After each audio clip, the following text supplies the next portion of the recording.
role of the archive at the BSA is really to provide primary resources for researchers in Hellenic studies and to keep them so researchers can keep coming back to those primary sources and rethinking them.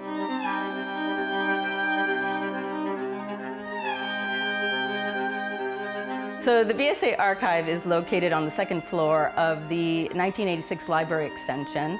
It was a custom-made room for the archives done at that time.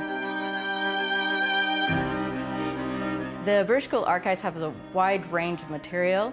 It starts from the early 1800s with the travel diaries of William Gell, and it's as recent as the 1990s with material from the Noel Baker family.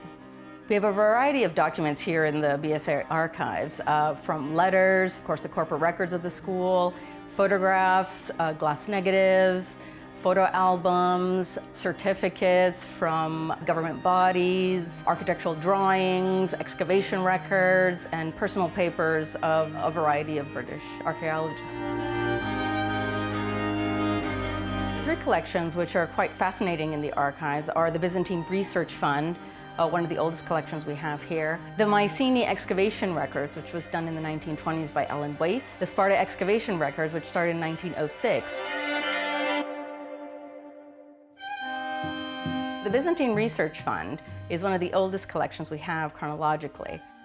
It starts in 1887. The two British architects who come out to start this, having traveled through Europe, they document the buildings stone by stone, as it were, and in immaculate detail for two reasons. Because one, historically nobody's ever done this really before, but the second is they're really interested in going back home and actually recreating these buildings back in England. The Byzantine Research Fund Archive is essentially a collection that documents a systematic recording of these buildings before restoration. They record Thessaloniki in 1890, before its destruction with the Great Fire in 1917. They record Agios Dimitrios and the interior decoration before it's destroyed. The Spartan Excavation Records begin in 1906. This is when the British School is invited to excavate down in Sparta by the Greek government. What they find there, again, is extraordinary. In addition to rethinking ancient Sparta, what they also show in the notebooks is what's happening in contemporary Sparta. They record the workmen that are working there, they record the land that is being appropriated there. So we get an idea of the kind of the social, economic effects this excavation had on the people in Sparta as it's going on. What's especially interesting in the Mycenae excavation records that we hold is the original drawings of Pete de Jong, the architect.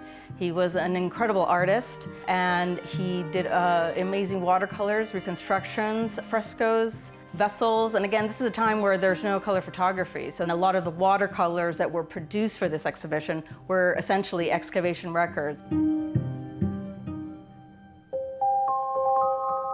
This is an exciting time for the BSA Archives, as digitization gives unprecedented access to the unique historical documents and photographs in our collection. This has opened a doorway into a fast-growing research network, uniting relevant collections virtually all over the world.